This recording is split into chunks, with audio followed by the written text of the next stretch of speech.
My wife's family thought I was just a weak pushover. They had no idea I'd been collecting evidence against them for years. The Christmas gift exchange happened exactly as I knew it would.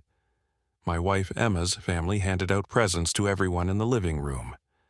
Her parents, her two sisters, her brother-in-law, even the family dog got a new toy, everyone except me. "Oh, Marcus," my mother-in-law Victoria said with that sickeningly sweet smile she'd perfected over the years, "we just completely forgot about you. You understand, don't you? You're not really family." The room erupted in laughter. Emma's father chuckled into his whiskey. Her sisters exchanged knowing looks. And Emma, my wife of 7 years, just sat there smiling along with them. I looked around the immaculate living room of their Denver mansion, taking in the designer furniture, the imported Christmas tree, the crystal chandelier that probably cost more than most people's cars. 7 years of this. 7 years of being treated like hired help at family gatherings. "That's perfectly fine," I said calmly, reaching into my jacket pocket, "because I didn't forget about any of you." I pulled out a thick manila envelope and placed it on the coffee table. The laughter died instantly. "What's that?" Victoria asked, her voice suddenly sharp. I smiled, the same calm smile I'd worn through 7 years of their abuse. "Open it and find out. My name is Marcus Chen, and I'm 39 years old. For the past 15 years, I've worked as a digital forensics specialist for the Denver Police Department. Most people think that means I just recover deleted files from computers. Emma's family certainly thought my job was boring and unimpressive. They had no idea what I actually do. I hunt down criminals who think they're smart enough to hide their crimes behind technology. I've exposed child predators, uncovered corporate embezzlement schemes, and brought down organized crime networks. I'm very good at finding secrets that people desperately want to keep hidden. And Emma's family had been keeping a lot of secrets. I met Emma Whitfield at a coffee shop near the University of Denver 7 years ago. She was finishing her master's degree in education, and I was immediately drawn to her intelligence and warmth. She seemed different from the entitled rich girls I'd dated before. Genuine, down-to-earth, caring about her students more than her trust fund. Our first 6 months together were perfect. But then I met her family. The Whitfields were old Denver money, 3 generations of real estate development and investment banking. They lived in Cherry Hills Village, in a house that belonged in Architectural Digest. Victoria had never worked a day in her life, but somehow considered herself an expert on everyone else's career choices. Robert, Emma's father, ran Whitfield Development and treated anyone making less than 7 figures like they were beneath his notice. Emma's older sister Caroline was a pharmaceutical sales representative who acted like she was saving lives instead of pushing overpriced medications. Her younger sister Jessica was a social media influencer with 200,000 followers and an ego the size of Colorado. From day one, they made it clear that I wasn't good enough for their family. "Digital forensics," Victoria had said when Emma first introduced me, pronouncing each word like it tasted bad. How technical. I suppose someone has to do those kinds of jobs. Robert had been even more direct. "What's the salary range for that kind of work?" When I told him, he literally snorted. "Emma's trust fund pays out more than that every quarter." The insults started small. Comments about my modest apartment. Jokes about my Honda Civic parked next to their fleet of luxury cars. Suggestions that Emma could do better if she just put herself out there more. Emma always defended them. "They don't mean anything by it," she'd say. "That's just how they are. They'll warm up to you eventually." But they never did. If anything, they got worse. Family vacations that I mysteriously wasn't invited to. Holiday dinners where they'd discuss investment opportunities and business deals I couldn't contribute to. photo sessions where I was either excluded entirely or relegated to taking the pictures. The worst incident happened 2 years ago at Caroline's wedding. I'd been seated at a table in the back with distant relatives and family friends, people who barely knew the bride. During the reception, Robert gave a speech about how proud he was of Caroline's choice in husband, a fellow pharmaceutical executive from a good family with shared values. He never mentioned Emma or our relationship. Not once. Like I didn't exist. After the speech, Victoria came over to my table. "Marcus, dear," she said loud enough for everyone around us to hear, "would you mind taking some photos of the family you're so good with? Gadgets." I spent an hour photographing their perfect family moments while being excluded from every single one. That night, I made a decision that would change everything. I started keeping records. People assume that digital forensics is just about recovering deleted files or tracing IP addresses. But the real skill is pattern recognition, seeing connections that others miss, understanding how seemingly unrelated pieces of information fit together to tell a story. The Whitfield family thought they were untouchable. Old money, social connections, political influence. They moved through Denver's elite circles like they owned the city. And maybe they did, but everyone leaves digital footprints, especially people who think they're above consequences. My investigation started with simple curiosity. Robert's development company, Whitfield Holdings, seemed to win an unusual number of city contracts. Their buildings always got fast-tracked through the permitting process. Their environmental impact studies sailed through reviews that typically took months. So I started looking deeper. Working nights and weekends, using only public records and open-source intelligence techniques, I began mapping the Whitfield family's business dealings. Property records, campaign contributions, city council meeting minutes, environmental reports. Slowly, a picture emerged. It wasn't just success. It was systematic corruption. Robert had been bribing city officials for years, not with crude cash payments, but with sophisticated schemes involving shell companies, consulting contracts, and development partnerships. A city councilman would vote to approve a Whitfield project, and 6 months later his wife's consulting firm would receive a lucrative contract. A zoning commissioner would fast-track a permit, and her husband's construction company would get subcontracted for the next Whitfield development. The evidence was scattered across dozens of databases and public records, invisible unless you knew how to look for patterns. But I'd spent 15 years learning how to look for patterns. Over the course of 18 months, I documented what I estimated to be over $20 million in fraudulent deals and corrupt payments. The Whitfield family's wealth wasn't just old money. It was dirty money built on decades of cheating the system. But that was just the beginning. As I dug deeper, I discovered that Robert's corruption was small time compared to what his wife and daughters were doing. Victoria Whitfield had never held a traditional job, but she was far from idle. For the past decade, she'd been running what law enforcement would classify as a money laundering operation, disguised as charity work. Her non-profit organization, Mile High Children's Foundation, claimed to provide educational resources for underprivileged kids in Denver. On paper, it looked legitimate. They held fundraising galas, sponsored school programs, even had a few genuine volunteers who believed they were helping children.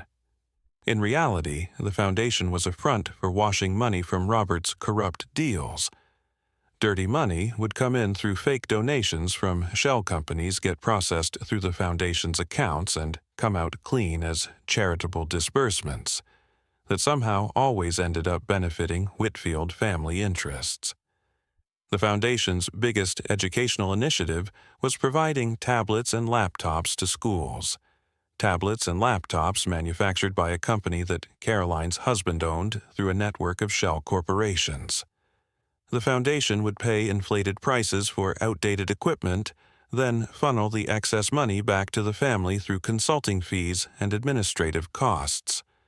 But Victoria's laundering operation was sophisticated compared to what Caroline and Jessica were doing. Caroline had been using her pharmaceutical connections to run a prescription drug trafficking ring. She'd convince doctors to overprescribe expensive medications, then arrange for the excess pills to be diverted to illegal distributors. The profits were hidden through her husband's medical device companies and a network of fake patients with stolen identities. Jessica's social media influence wasn't just about lifestyle content and product endorsements. She was using her platform to recruit young women for what was essentially a pyramid scheme crossed with identity theft.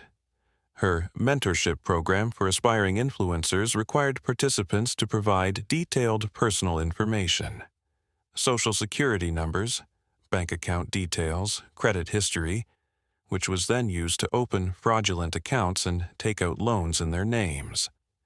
The scope of the operation was staggering.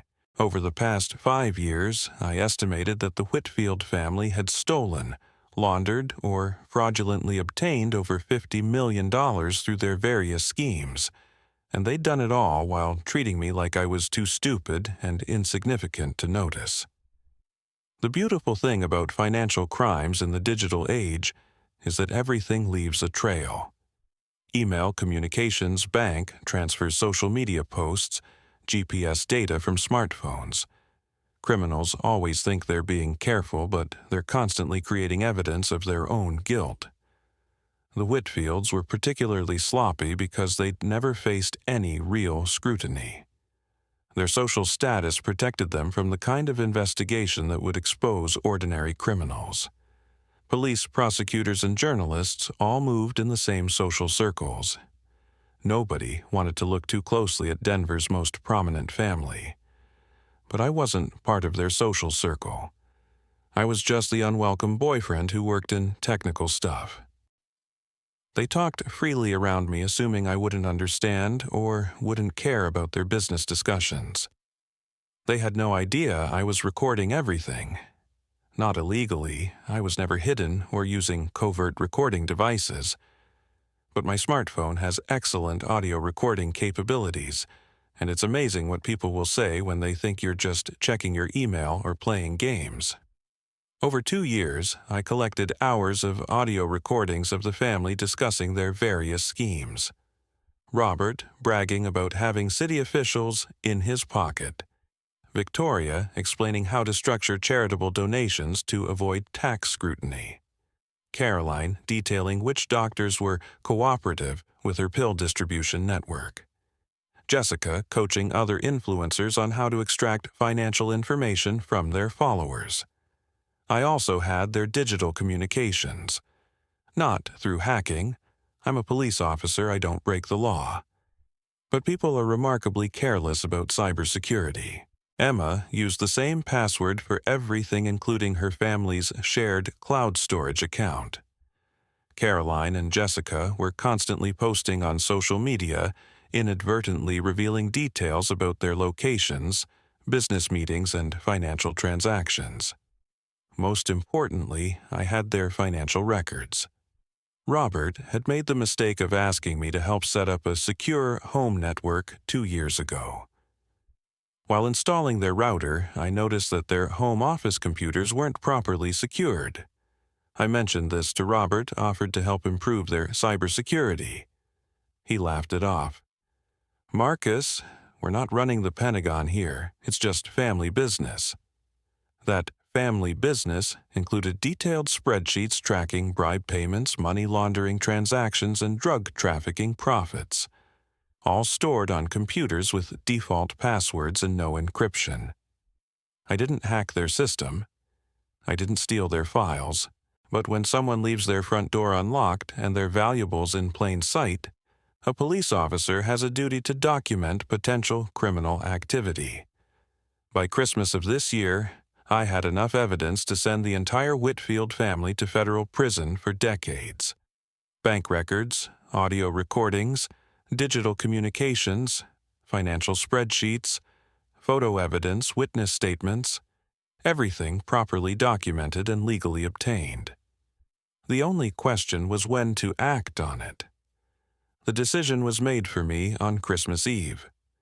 Emma and I were at her parents' house for their traditional Christmas Eve dinner, a formal affair with caterers, crystal stemware, and enough food to feed 50 people, even though only 8 of us were eating. I'd been through this routine many times before. Sit quietly while they discuss their various business successes. Smile politely when they made jokes about my little computer job. Pretend not to notice when they talked around me like I wasn't there. But this year was different. This year I knew exactly what their business successes really involved. "Robert, tell Marcus about the Riverside project," Victoria said during the main course. "He might find it interesting since he works in technology." Robert launched into a detailed description of their latest development deal, a luxury housing complex near the South Platte River. As he talked, I realized I was listening to a confession of multiple felonies. The land had been rezoned through bribes to 3 different city officials. Environmental impact studies had been falsified to hide contamination issues. Construction permits had been fast-tracked in exchange for kickbacks to the building inspector. The project was being financed through money laundered via Victoria's charity. "The best part," Robert said, gesturing with his wine glass, "is that we're getting a tax incentive for affordable housing, even though the cheapest unit will go for $800 odd." Caroline laughed. "Dad, you're terrible, but brilliant." "It's not terrible if you don't get caught," Jessica added. "And we never get caught because we're smart about it." Emma was smiling along with the rest of them. My wife, who taught third-grade children about honesty and integrity, was listening to her family brag about stealing millions of dollars from taxpayers and responding with admiration. That's when I realized that Emma wasn't an innocent victim of her family's crimes. She was a willing participant. After dinner, I overheard a conversation that confirmed my worst fears. Emma was in the kitchen with her sisters and they didn't realize I was nearby. "I still don't understand why you're with Marcus," Caroline was saying. "He's so boring and poor." "He's useful," Emma replied. "He handles all our computer security stuff and he never asks questions about anything important. Plus, his police connections might come in handy someday." Jessica giggled. "You're using him." "Of course I'm using him. Did you think I married him for love? Look at this house. Look at our lifestyle. You think I'm going to give all this up for some middle-class romance?" The conversation continued, but I'd heard enough. 7 years of marriage, and Emma had never loved me. I was just a convenient tool, useful for technical support and potential police protection, but never intended to be a real partner. That night, lying in bed next to my wife who'd been lying to me for 7 years, I made my final decision. The Whitfields had spent years treating me like I was invisible, unimportant beneath their notice. Tomorrow they'd learn exactly how dangerous it is to underestimate someone who's been watching and listening the whole time. The Christmas morning gift exchange was a Whitfield family tradition. Everyone gathered in the living room around their 12-foot designer Christmas tree, drinking mimosas and opening presents while classical music played softly in the background.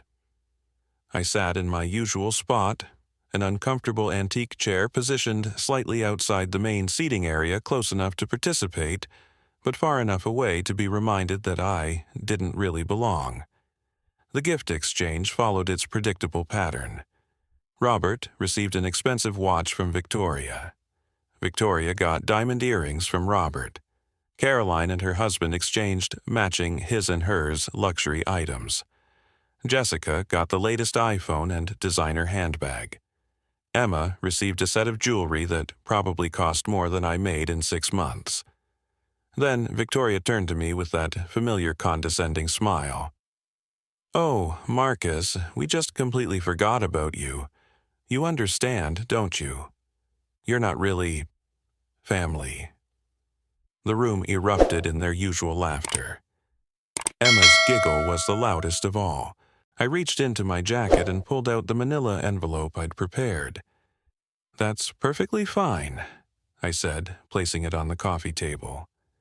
"Because I didn't forget about any of you." The laughter stopped immediately. Victoria stared at the envelope like it might explode. "What's that supposed to mean?" Robert demanded.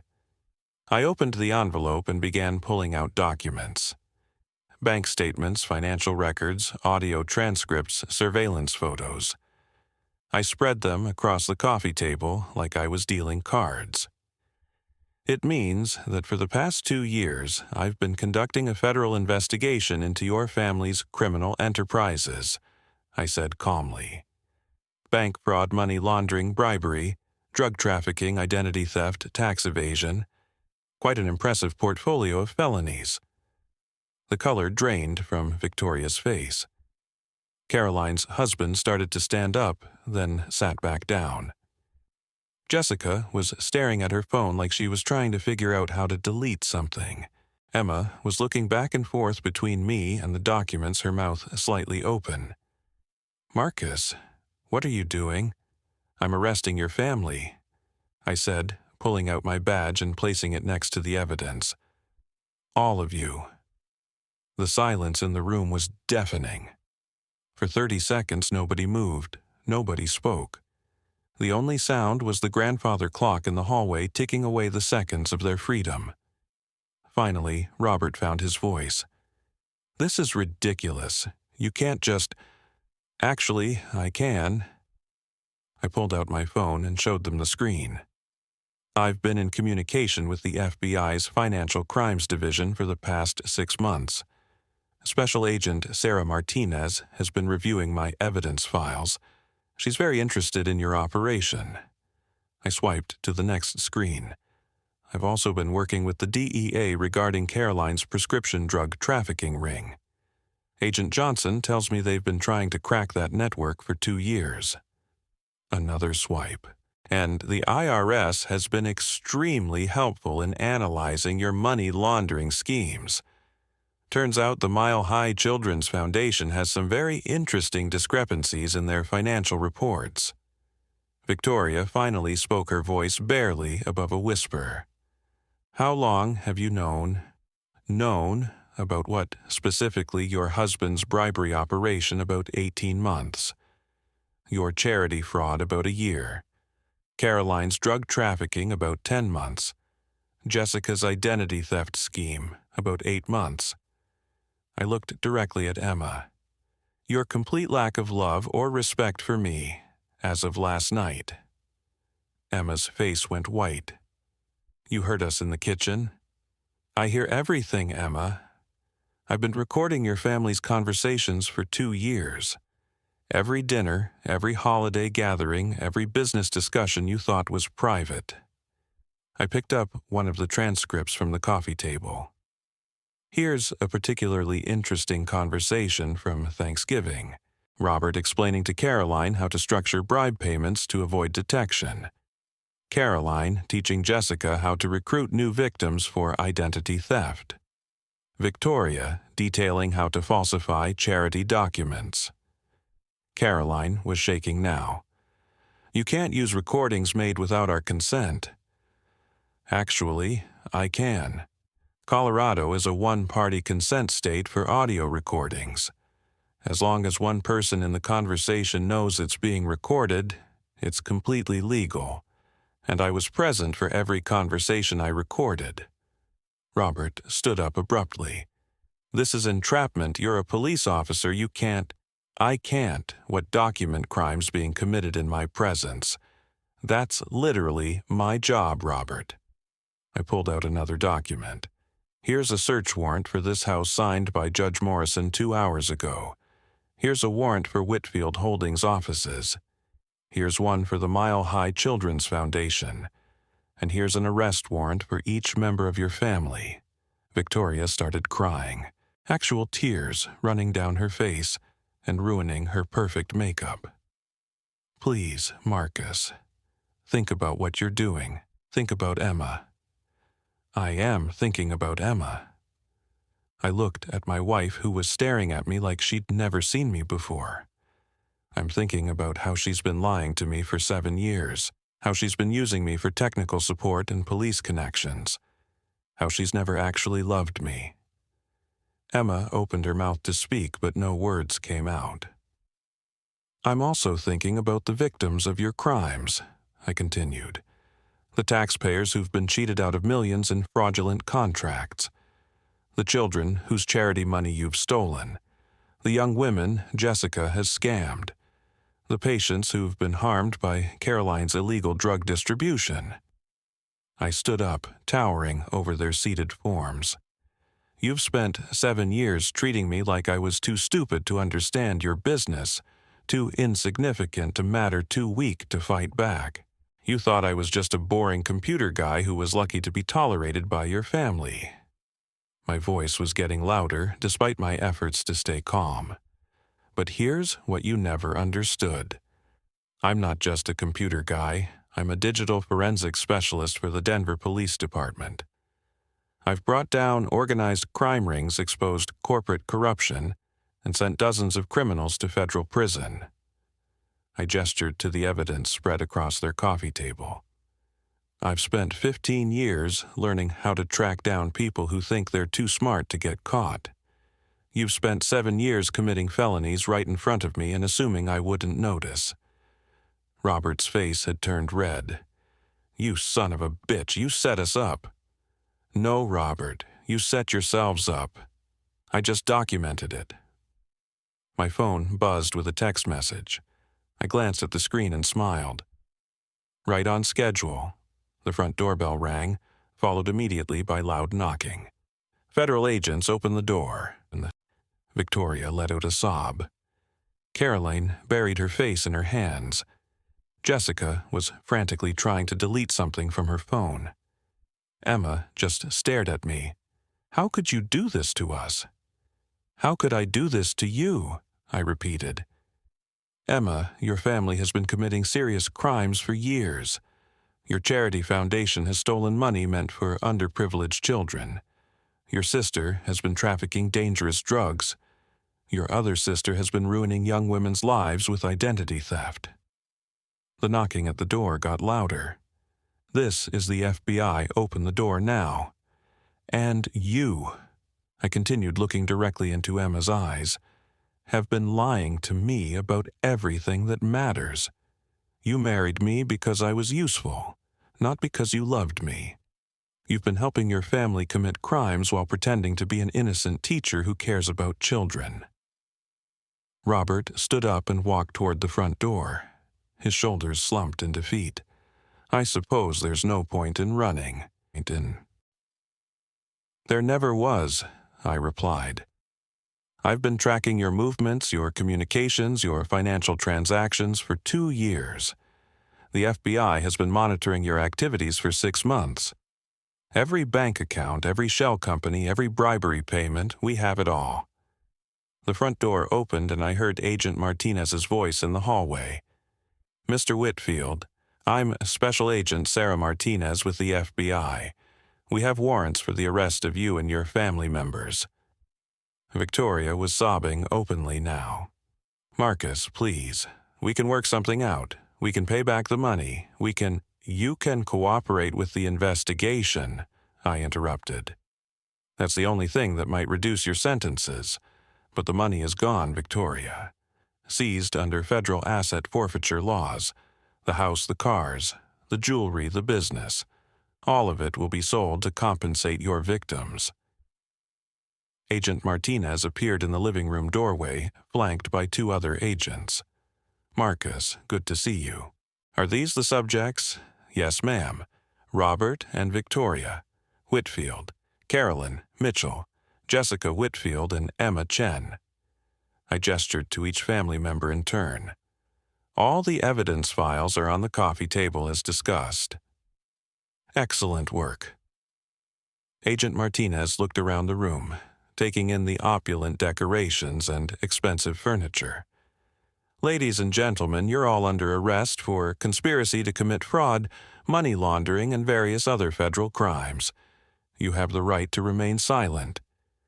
As Agent Martinez read them their rights, I watched 7 years of my life crumble in real time. Emma was crying now, tears streaming down her face as she was handcuffed. But I felt nothing for her. No sympathy, no regret, no lingering love.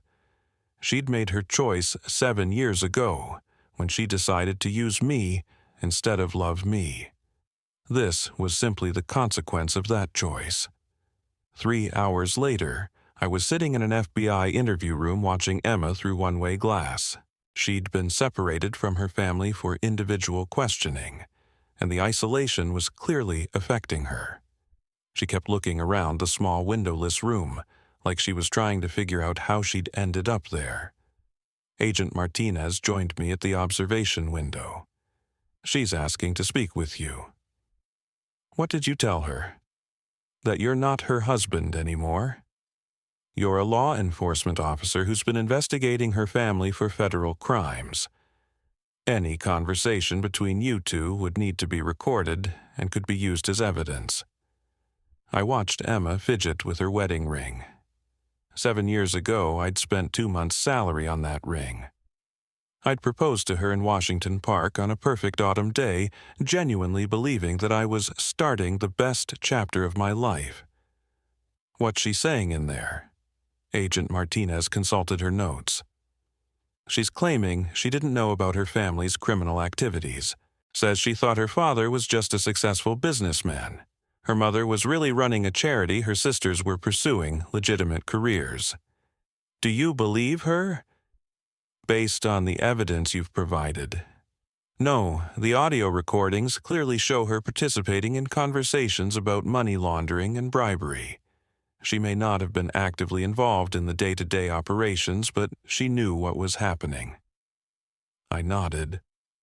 Emma had always been good at selective ignorance, seeing only what was convenient, believing only what was comfortable.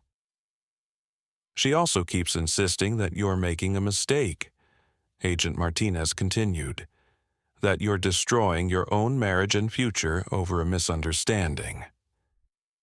Through the glass, I watched Emma put her head in her hands. Even now, even after being arrested for federal crimes, she thought this was somehow my fault, that I was the one making the wrong choice. "There's something else," Agent Martinez said. "We found additional evidence during the house search, financial records showing that Emma has been receiving regular payments from her mother's charity, payments disguised as educational consulting fees." My stomach dropped. "How much?" "About $8,000 per month for the past 3 years, nearly $300,000 total." I closed my eyes. Emma hadn't just known about her family's crimes, she'd been directly profiting from them.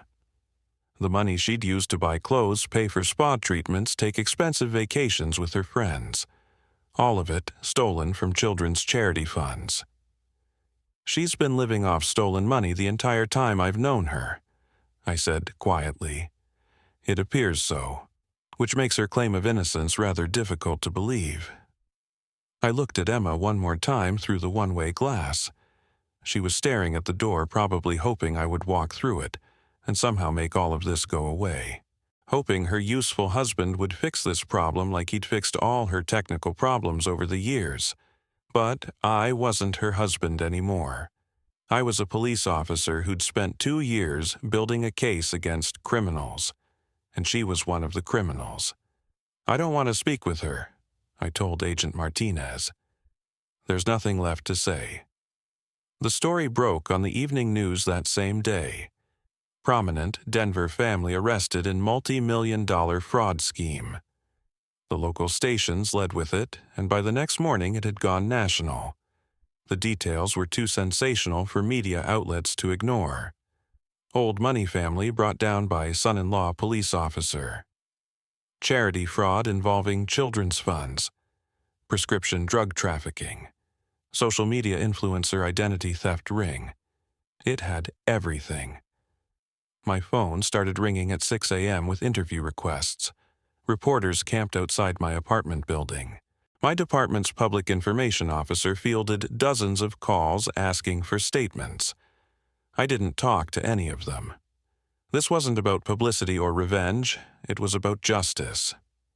The victims deserved to have their stolen money recovered. The criminals deserved to face consequences for their choices. But the court of public opinion had already rendered its verdict. Online comment sections were brutal toward the Whitfield family. Social media users shared screenshots of Jessica's Instagram posts, mocking her privileged lifestyle that had been funded by crime. Caroline's former colleagues were being interviewed about suspicious patterns they'd noticed in her pharmaceutical dealings.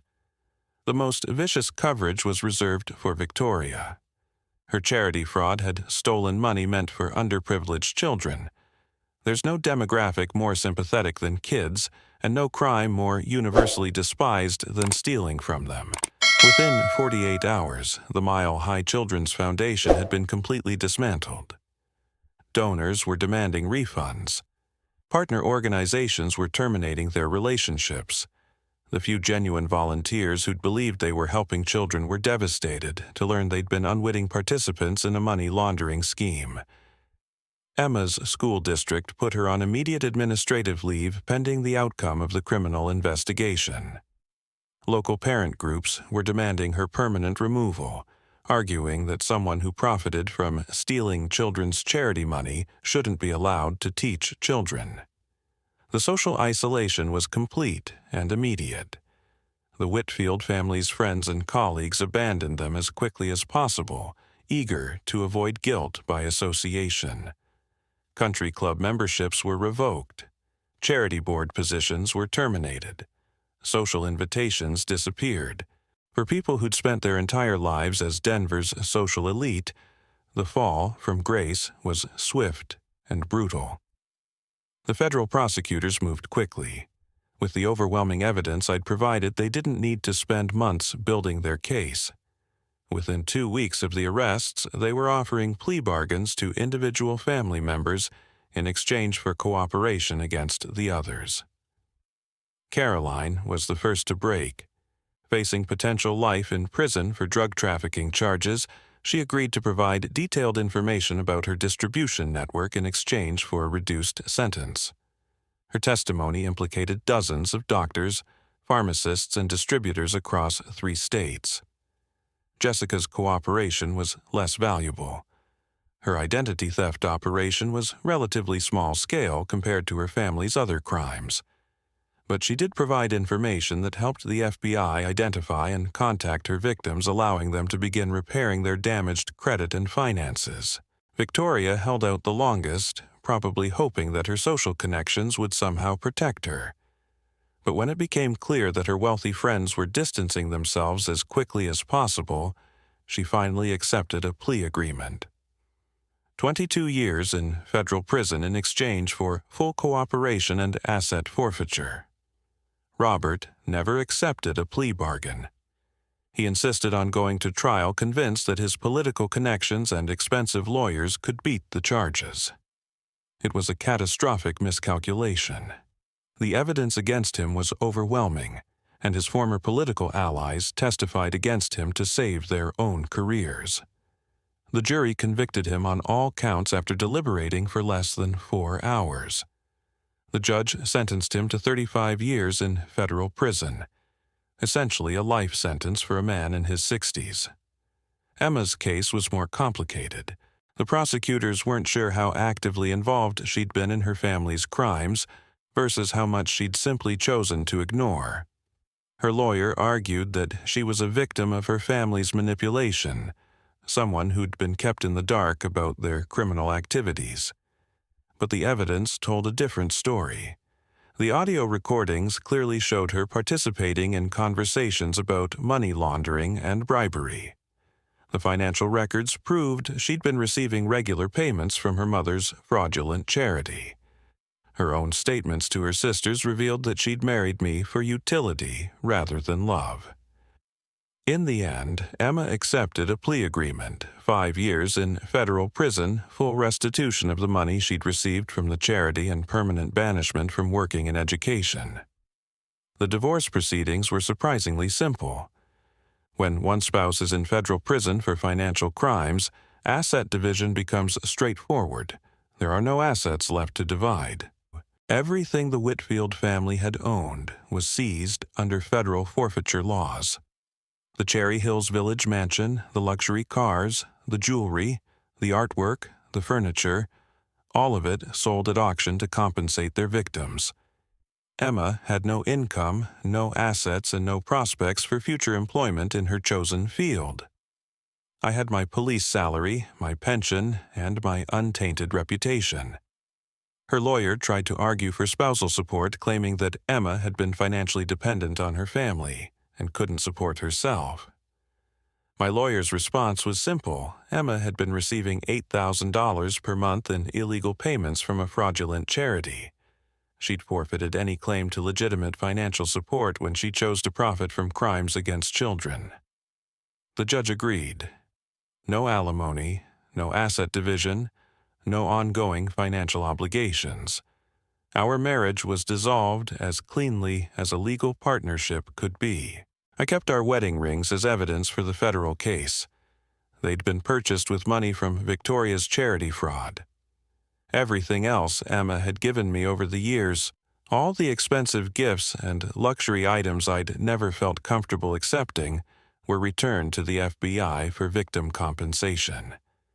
Walking out of the courthouse after the final divorce hearing, I felt lighter than I had in years. 7 years of pretending to be grateful for scraps of acceptance from people who despised me.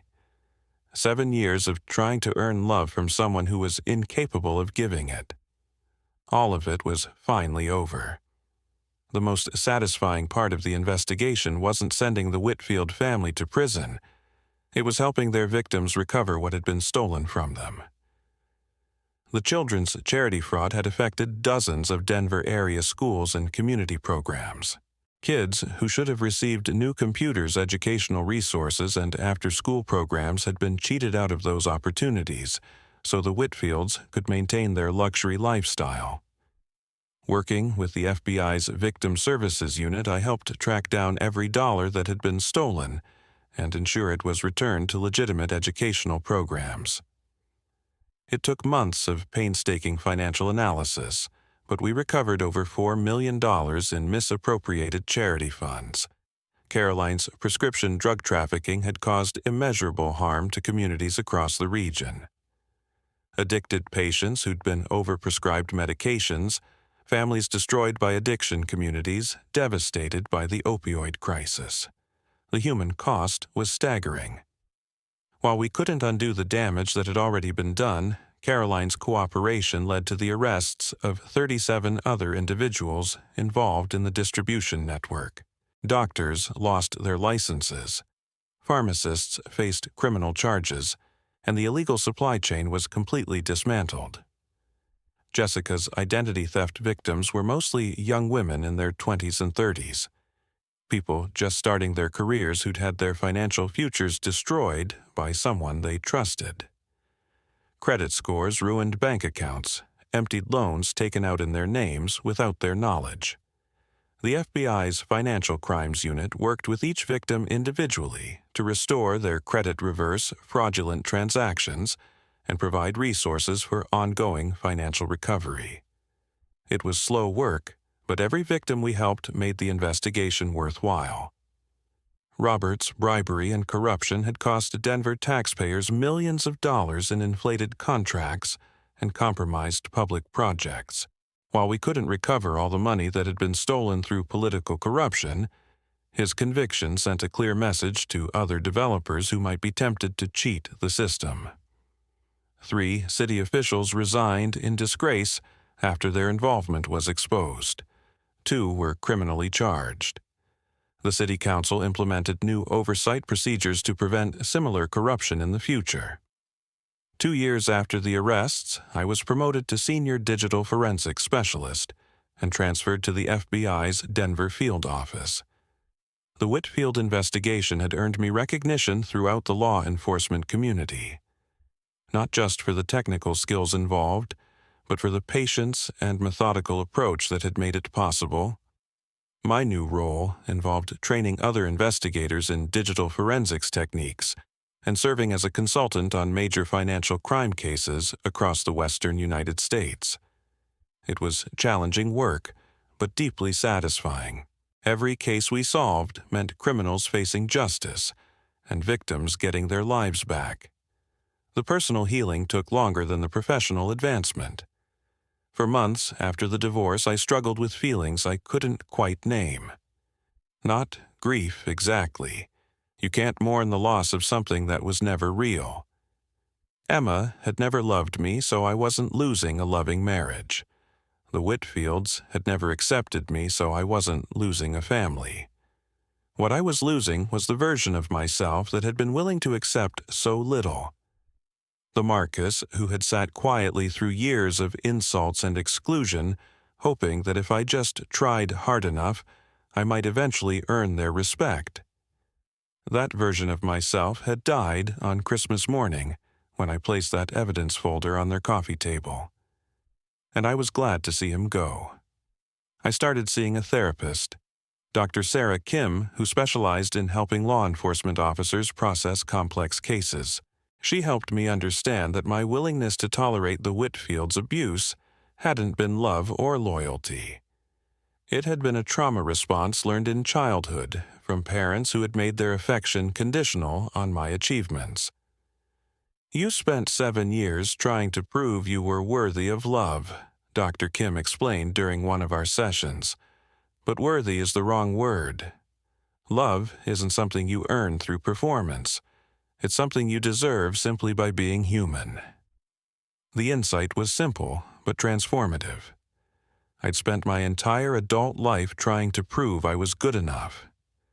Good enough for Emma, good enough for her family, good enough to belong in their world. I'd never stopped to ask whether their world was one I actually wanted to belong to. Dr. Kim also helped me understand why I'd been attracted to Emma in the first place. Her apparent kindness and warmth had felt like a refuge from my demanding perfectionist upbringing. But I'd confused her surface-level niceness with genuine depth of character. People who are truly kind don't turn that kindness on and off based on social convenience, Dr. Kim pointed out. If Emma could watch her family abuse you for 7 years without intervening, then her kindness was always conditional. This realization changed how I approached relationships going forward. Instead of being grateful for any attention or affection, I started looking for people who demonstrated consistent character, especially when it wasn't easy or convenient. I met Lisa Rodriguez at a community college where I was teaching an evening course on cybersecurity for small business owners.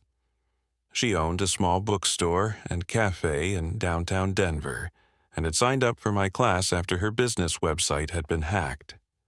What struck me immediately wasn't her appearance, though she was beautiful, but her questions.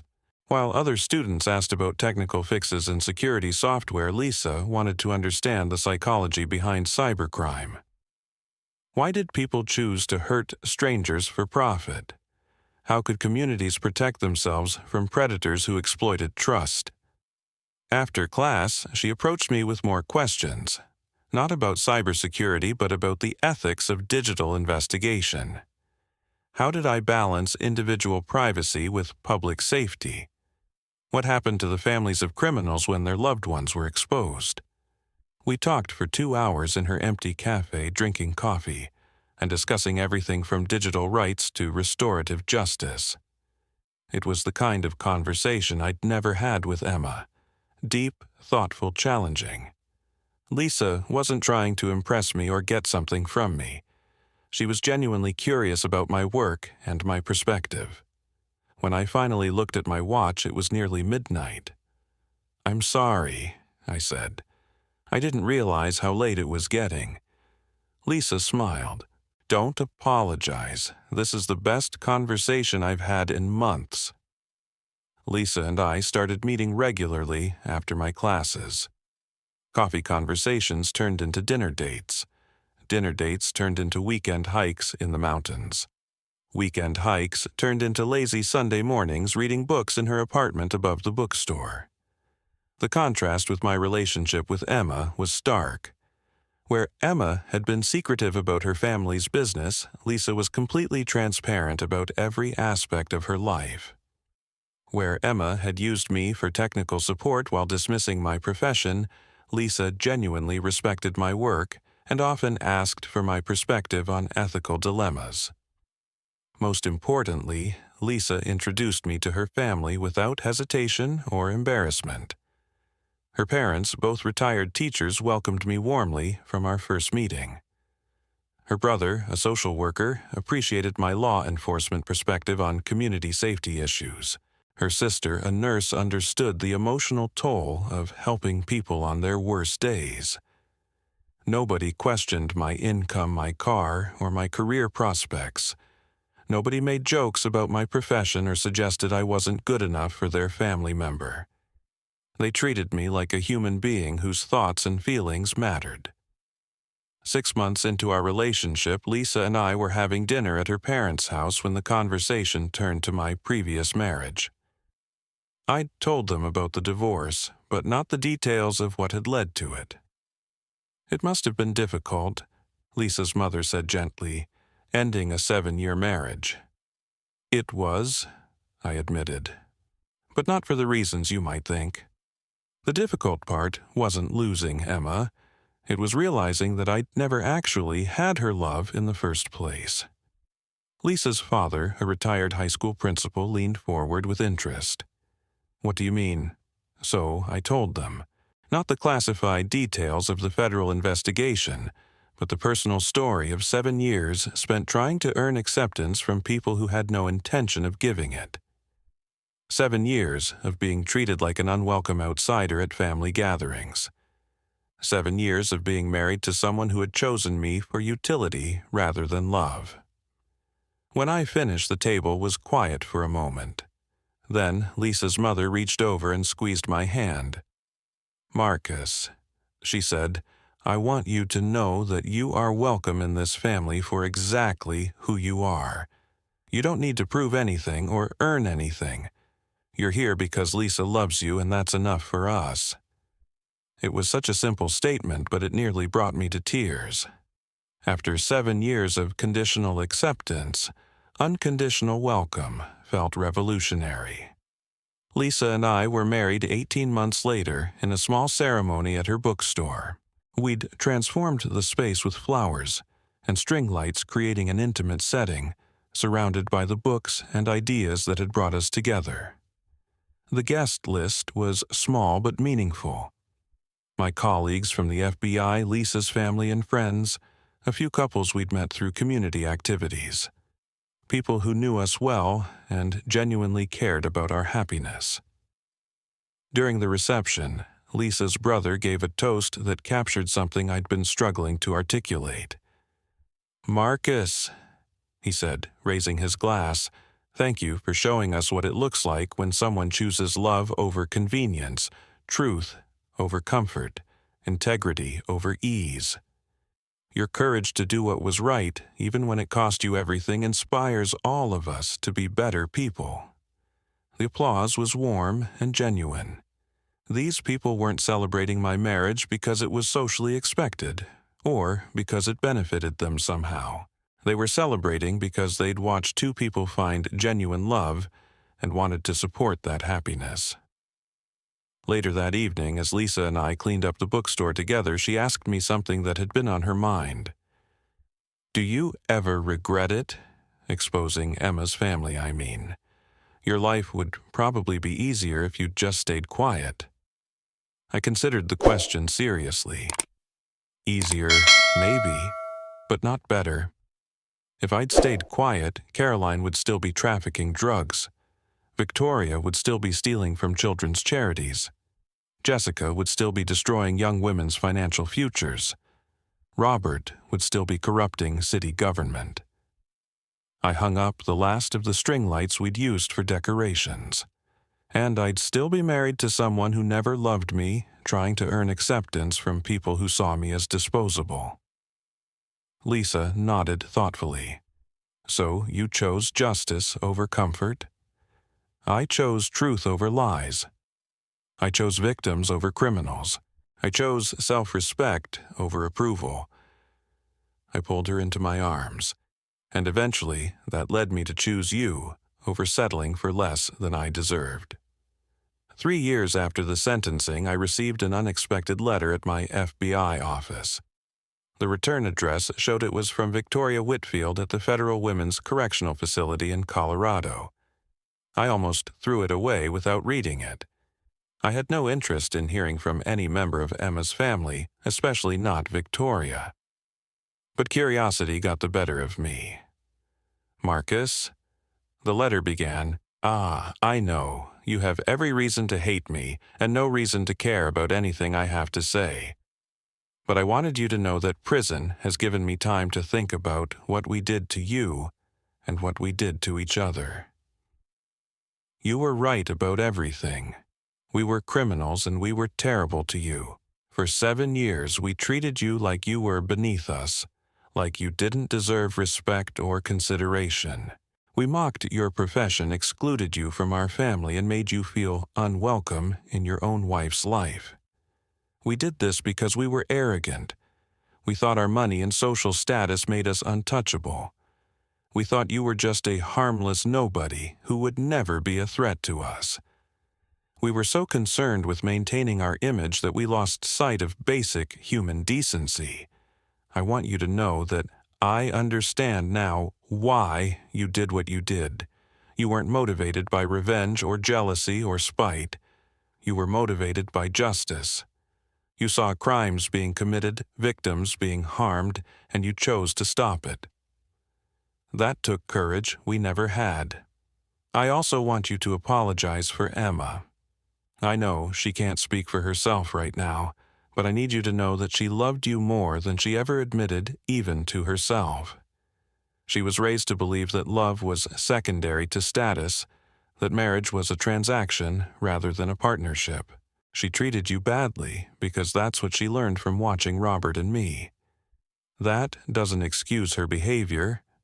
It doesn't excuse any of our behavior. But I want you to understand that the coldness you experienced from our family wasn't because you weren't worthy of love. It was because we had forgotten how to love anyone, including each other. Prison has been hard, but it's also been educational. I've met women who committed crimes to feed their children, to escape abusive relationships, to survive impossible circumstances. Their stories have shown me how privileged and selfish our crimes were. We hurt people because we wanted more money, more status, more power. There was no desperation, no tragic circumstances, just greed and arrogance. I hope you found happiness. I hope you found people who see your worth and treat you with the respect you always deserved. You're a good man, Marcus. You were always a good man. We were just too blind to see it. With sincere regret, Victoria. I read the letter twice, then put it in my desk drawer. I didn't respond. There was nothing to say that would change anything for either of us. But I kept it because apologies matter even when they come too late to heal the damage. 2 months later, I received another letter. This one was from Emma. Her letter was shorter and more focused on her own experience. Prison had been difficult for her, she wrote. Other inmates didn't have much sympathy for someone who had stolen from children's charities. She'd been attacked twice and spent most of her time in protective custody. I know I have no right to ask for your forgiveness, she wrote, but I need you to know that I've had a lot of time to think about our marriage and what I did wrong. You were the best husband I could have asked for. You were kind, patient, supportive, and loyal. You loved me genuinely and completely, and I took that for granted. I thought you would always be there, no matter how badly my family treated you, no matter how little effort I put into our relationship. I married you because you were stable and reliable, but I stayed married to you because you were good. I was just too immature and selfish to appreciate what I had until it was gone. I know you've moved on. I heard through my lawyer that you remarried, and I'm genuinely happy for you. You deserve to be with someone who loves you the way you loved me, completely and without reservation. I'm sorry for everything. I'm sorry for the years of disrespect, for choosing my family over you, for never standing up for you when you needed me to. I'm sorry for using you instead of loving you. I'm sorry for being too cowardly to be the wife you deserved. I hope your new life is everything ours should have been. Emma. This letter was harder to read than Victoria's. While Victoria's apology felt genuine but impersonal, Emma's carried the weight of shared history and lost possibilities. For a brief moment, I found myself wondering what might have happened if she'd had this realization 7 years earlier. But that was a pointless exercise. People don't change because we want them to. They change when the consequences of their behavior become unbearable. Emma hadn't learned to value love and respect until she lost them permanently. I showed both letters to Lisa that evening. She read them carefully, then looked up at me with thoughtful eyes. How do you feel about them apologizing? Grateful, I think. Not because it changes anything, but because it confirms that I wasn't crazy. The way they treated me really was as bad as I remembered. Lisa nodded. And it shows that people can learn and grow even in terrible circumstances. Do you think I should respond? She considered this for a moment. What would you want to say? That I appreciate their apologies, that I hope they use their remaining time in prison to become better people, that I forgive them not because they deserve it, but because carrying anger would only hurt me. Then maybe you should say that?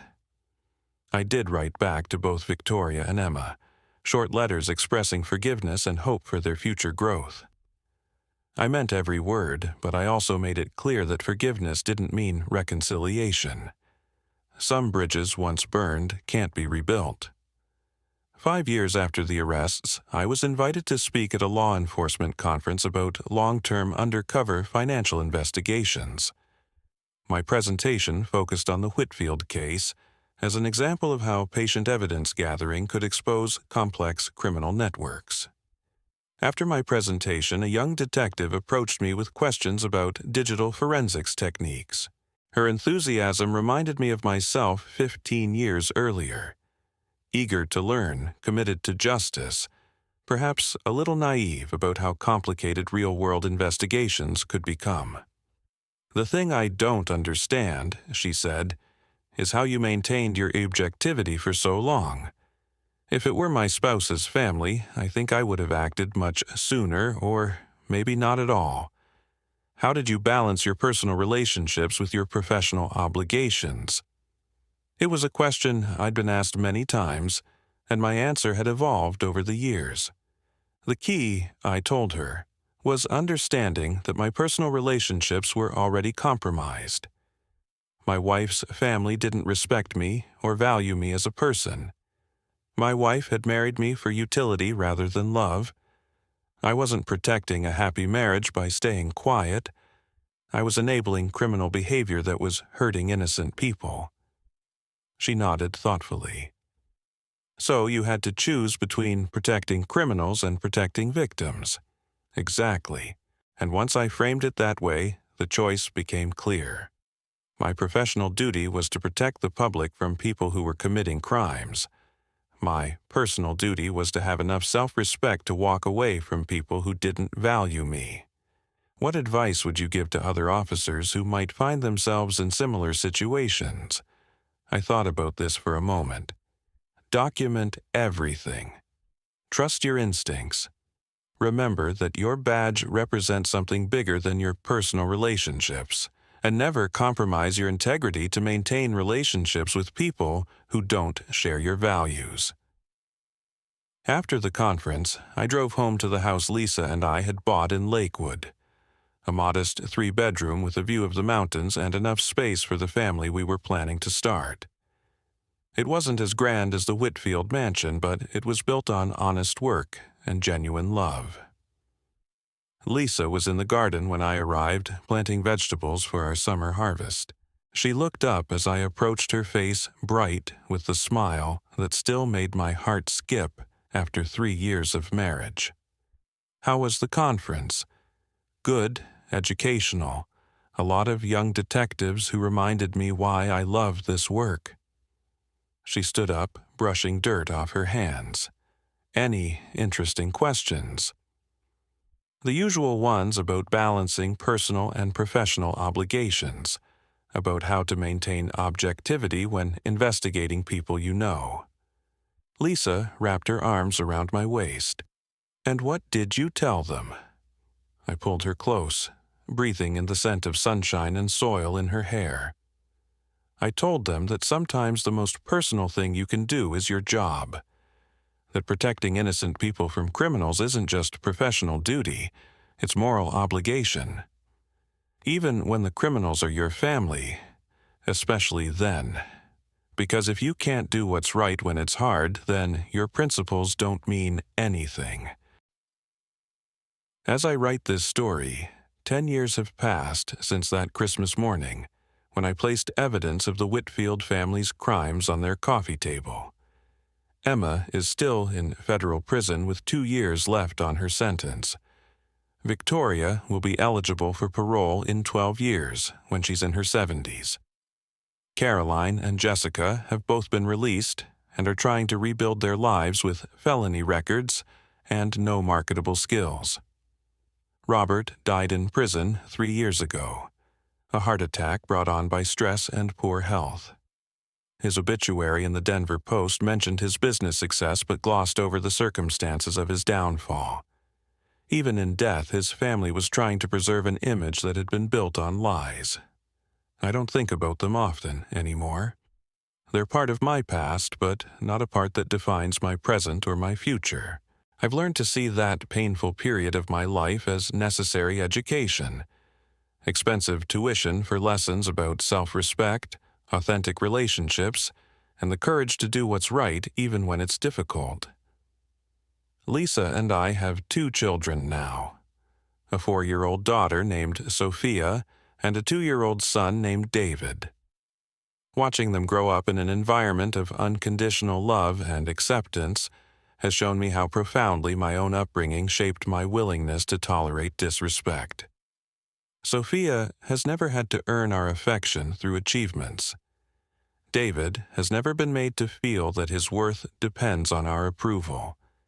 They're being raised to believe that they deserve kindness, respect, and genuine love simply because they exist. More importantly, they're learning by example that love means protecting the people you care about, even when it's inconvenient. When Sophia is being teased by other children, Lisa and I intervene. When David is frustrated or scared, we comfort him. We don't tell them to just ignore mistreatment or hope it will go away on its own. This is what I wish I'd understood 30 years ago. Real love is protective. Real family stands up for each other. Real relationships are built on mutual respect, not conditional approval. The most important lesson I can share from my experience is this: never accept disrespect in the name of keeping the peace. When someone treats you badly, whether it's a family member, a romantic partner, a boss, or a friend, they are showing you who they are and how they value you. Believe them. Don't make excuses for their behavior. Don't rationalize their cruelty. Don't convince yourself that you deserve their mistreatment. And most importantly, don't sacrifice your dignity trying to win approval from people who have already decided you're not worthy of their respect. Here are the key principles I've learned. 1. Your worth is not determined by other people's opinions. The Whitfield family's contempt for me said nothing about my value as a person and everything about their character flaws. 2. Love without respect is not love at all. Emma claimed to love me, but she never respected me enough to defend me from her family's abuse. 3. Enabling bad behavior makes you complicit in it. By staying silent about the Whitfields' crimes, I would have become partially responsible for their future victims. 4. Choosing justice over comfort is always the right decision. Exposing criminals is never easy, but it's always necessary. 5.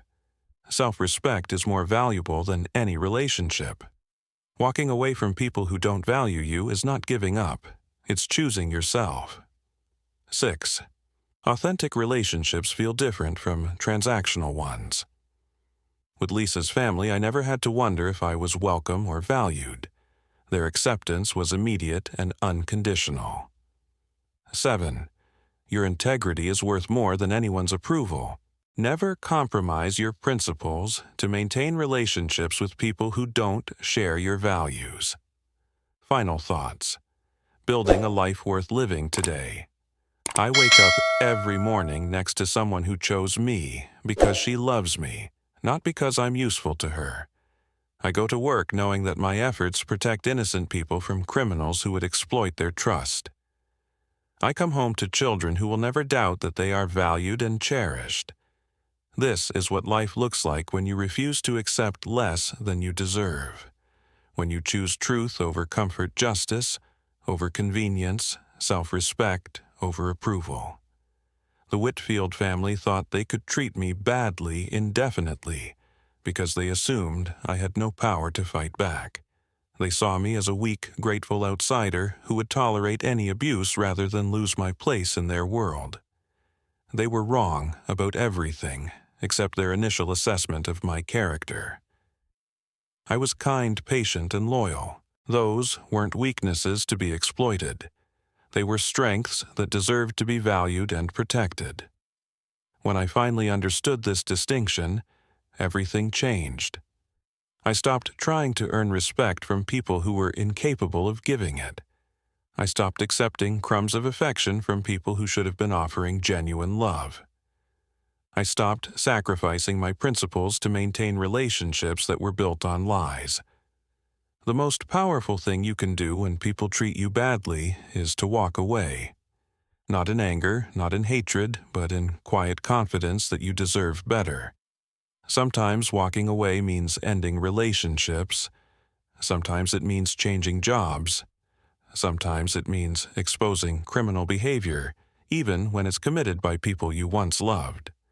But it always means choosing yourself over people who have chosen to devalue you. You teach people how to treat you by what you accept. If you accept disrespect, you will receive more disrespect. If you accept lies, you will receive more lies. If you accept being treated as disposable, you will continue to be discarded. But if you demand honesty, kindness, and genuine care, if you're willing to walk away from anyone who can't provide those basic human courtesies, you'll find that the world is full of people who are capable of loving you the way you deserve to be loved. Your life can change the moment you decide you're worth fighting for. Mine did.